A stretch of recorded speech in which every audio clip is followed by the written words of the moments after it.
There aren't many Newcastle performances where we give away the lead away from home twice, where I come away feeling so positive. But I tell you what, that Newcastle team tonight, I think, did us proud. The response was absolutely brilliant. And in the scheme of things, a very, very solid point with the fixtures we've got coming up.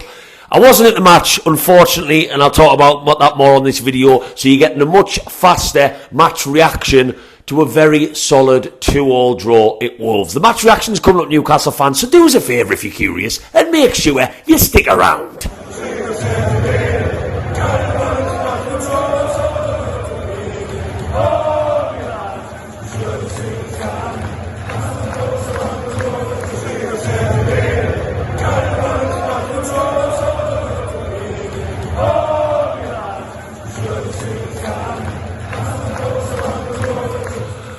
Welcome back to Black and White Banter, you beautiful Newcastle fans. I hope your weekend is going swimmingly. Yes, before anyone says this is not a match vlog, I am not currently about to get in the car or on a bus at the start of this video down to Wolverhampton. It's been an amazing run, so let's just hold a very, very short minute of quiet. Not even a minute, just a couple of seconds of quiet to spare a thought for me missing my first Newcastle game of the season.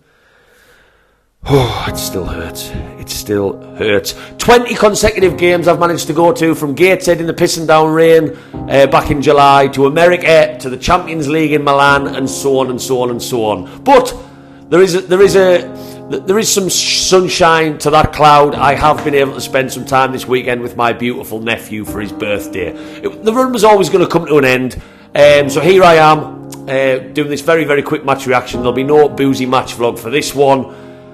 It still cuts like an absolute knife, though, the fact I wasn't there with those 3,000 travelling fans in the away end. Not a feeling I'm a fan of. But, Newcastle fans, before we get in this match reaction, do me a favour. Give me a little likey, Lou. Whack that subscribe if you like my opinions by the end of this video. And even if you don't like my opinions, I want you to comment and let me know. I'm not here for everybody to agree with us. I love a little bit of debate. So get down and give me your thoughts. So I've just finished watching the match. Very different angles, obviously watching it on the TV. 2-2 away from Wolves. And I said at the start of this video, there's not very many times as a Newcastle fan that I come away from a draw where we've been winning twice in the match feeling as positive as I do. And I'll tell you why that is. Because you tell me another Newcastle team of recent years in my lifetime that would respond so well away from home to conceding a lead twice. We went 1-0. They made it 1-1. We were back on the ascendancy. We were pushing the ball forward again, and we quietened the crowd down. And in the second half, when Wolves were on top for most of that second half, they scored. And I'll be totally honest with you, I'm sat with my kind of Stella and I'm thinking, shit. And suddenly, we were back on the attack again. And by the end of that match, it looked like Wolves were happier for full time. All 98 minutes, when that injury time full-time whistle went, they were happy to just get in and take the point. And fair play to every single one of them Newcastle players, because I'm not saying Wolves is a hostile atmosphere. It's not the quietest stadium in the Premier League by any means, but for us to be able to pick ourselves up twice when it would have been very easy to just not give up and bottle it, because we know Eddie Howe's team doesn't do that, but it was just, the response was brilliant.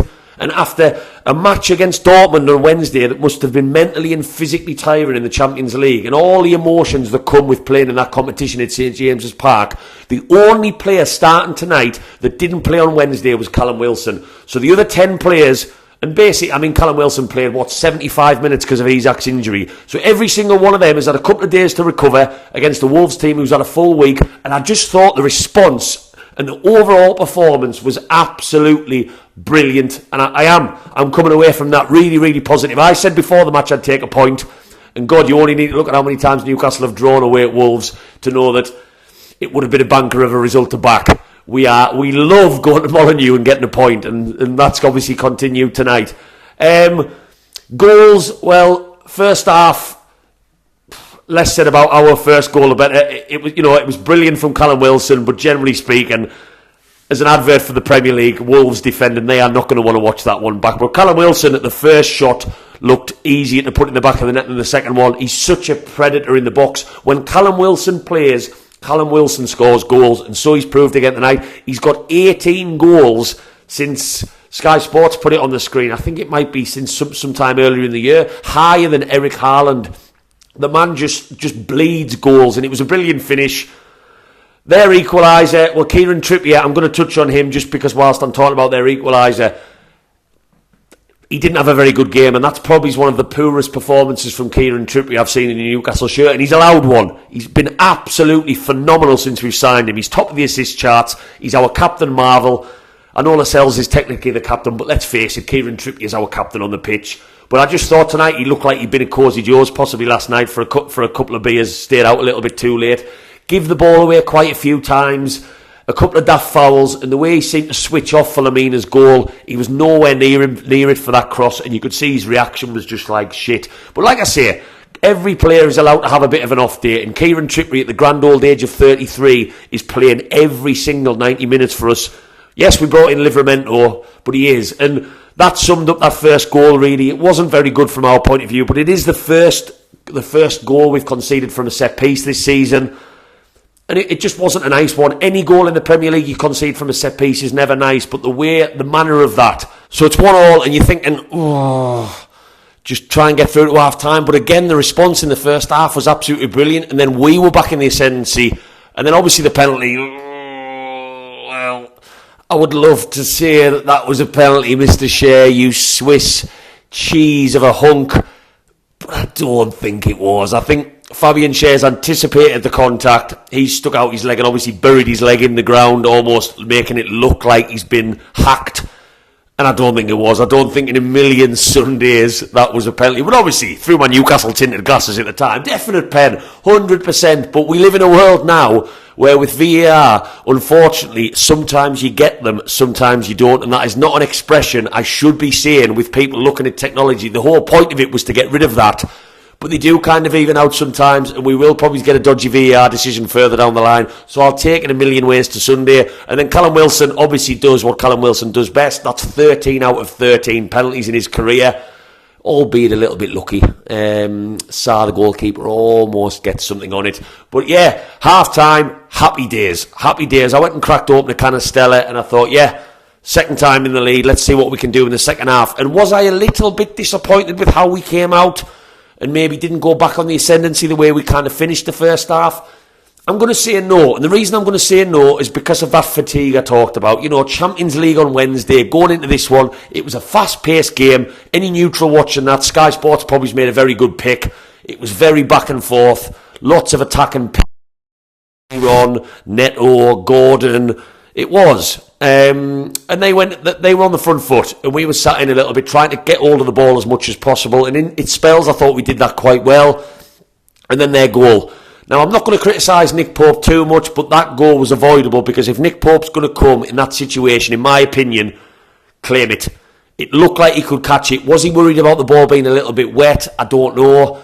And even when he gets his punch, he's stretch Armstrong. He should be getting a much harder punch on that to get it further up the field, and he doesn't. And everything from there is quite good play from Wolves. They'll be happy watching that one back. The centre-back with his little bit of skill. He then slips in Yang, and it's a good finish. It is. He cuts inside, bang, bottom corner. And at that point, I will be totally honest with you, as I think I'm talking for most Newcastle fans, I was like, shit. We don't know what's going to happen from there. Are they going to bring on more attackers and just go all out? And we were looking a little bit tight at that point. But again, the response, I'm going to keep going back to it. In a game where you'd expect the crowd to lift the home side when they've equalised again and really push on, we then got the ball. We then had all the purpose. And Fabian Schär, oh my God, that header at the end, that header, he almost had my pants coming off in the house, because I tell you what the main advantage of not watching a match in the stadium is, and I found that out tonight. If I want to take my pants off when we score, I can take my pants off without getting a police escort. And the pants were nearly off, getting spun round out the window if Fabian Schär buried that, and it was really, really close. But we had all the purpose, and I would dare say that Wolves were even in the happier for the full-time whistle in the 98th minute of that, because we were really, really pushing them all the way. And fair play, because like I say, if there's one team out of the two who should be a bit fresher, it's Wolves. And yeah, it's a weird one. Now, positive performances to come away from that one for me, Sean Longstaff, and I keep talking about him week after week after week. I'm like a parrot. Sean Longstaff. That's what I feel like, but that's how good the man is and how important he is for us. And I thought tonight, after a bit of an off day on Wednesday when he was apparently ill, he was good. He was integral to everything we did, breaking up the play, driving the ball forward, them intelligent little runs that he makes down the right-hand side of the pitch, just outside the 18-yard box, where the defenders and the midfielders don't know where to follow him, and he almost scored inches past the post in the first half. And I thought he was brilliant. He really, really was. Other shout-outs for me, Almiron, before he went off. Very, very good runs, driving us up the pitch, which is important in away games, drifting into central areas, and he was positive, and I don't often always have positive words for Miguel Almiron. And then my last shout-out's got to be our defensive partnership. I had a conversation with one of my mates the other day in the gym who said that he thinks Jamal Lascelles, since he's come in, has been pretty shite. And I was blown away by that, because in my opinion, Jamal Lascelles, we all know he's not Sven Botman, he's a world-class defender. I think he's been brilliant. He's been absolutely brilliant. That partnership from the Ashley days of Lascelles and Shea have just looked so comfortable together. And I thought they were both brilliant tonight. They had the right level of aggression. Shea did what he loves to do, driving that ball out from defence, almost scoring at the end. And I thought it was a really, really good performance from both in a gritty away game that was tough at times. We even fouled when we had to, like with Lascelles, towards the end of the second half when he dragged Young down and took the yellow card. We were smart with little things like that tonight. Less positive performances. Well, I'm going to have to say Kieran Trippier, but I've already mentioned him. Real off day, giving the ball away. Poor for their first goal. Just not really the Kieran Trippier that we've known. I thought Joe Linton, he was good in areas. He was. But I'm still struggling to figure out exactly what his role is in this team. I thought he broke up the play quite well at times tonight. I thought he drove the ball in and around the box well at times. But he's lacking that pace, that zip that gets him to the ball first sometimes. That aggression, that energy from box to box. And I tell you what, with Joe Willock coming back, if Joe Linton keeps playing how he is, which I'm not saying it's bad, I am not saying it's bad, Joe Willock will be breathing down his neck, because Gordon's not coming out the team, and neither are Bruno Longstaff. So that's going to be an interesting battle for them too, for that starting place. So yes, those were my only two that I'm still a couple of question marks there. Huge shout out to Callum Wilson, because he's just doing what he loves to do. Hey, Callum Wilson. We do want to know how he scores that goal, because he's very, very good at it. And I think the record came on Sky Sports. Since a period earlier in the year, he's actually got more goals than Eric Haaland, 18. And he's a goal machine. When Callum Wilson, and he deserves to be in them scoring charts under Alan Shearer and Peter Beardsley. He does, because that's how good he's been since he signed for us, consistently and with injuries. But I'm going to go back to what I said earlier, and that is, for me, the biggest positive to take away from tonight was that response. It is not very often in Premier League matches that you see a response like what we saw tonight, where for a team to go down, to concede the lead twice and have the crowd revved up all over again, especially in that second half when backs are against the wall. A fatigued Newcastle team who've just come out of a huge Champions League match, to then suddenly say, do you know what, sod it, we're going to keep going up the other end and trying to win this match, was absolutely brilliant. And for me, that's probably one of the best responses to that. In Eddie Howe's time in charge, we haven't conceded the lead repeatedly like that many times, and it's just full testament to this group of players. So many positives to take away. The main negative tonight, and it's not anything from the actual performance, was I texted the lads before the match about that substitutes bench.